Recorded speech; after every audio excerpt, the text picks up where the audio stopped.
ये आपकी कुछ रसीदें आपके पॉकेट में रखी थी, जरूरी थी इसलिए संभाल ली।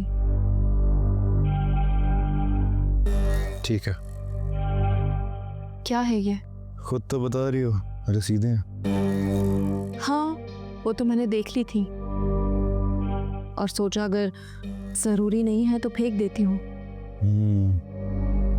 वैसे आपने ये सब किसके लिए ली थी? ये मैंने किसी के लिए नहीं ली। वो दरअसल एक कुलीग है मेरे ऑफिस में, उसका कार्ड काम नहीं कर रहा था तो उसने मेरा यूज कर लिया। आपके ऑफिस में कितनी लड़कियां काम करती हैं? बहुत है। क्यों?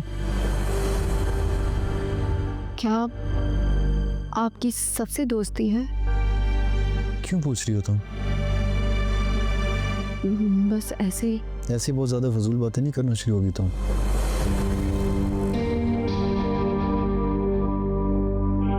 जी। अगर हो गया तो अब तुम जाओ यहाँ से, काम कर लो। जी। Thank you.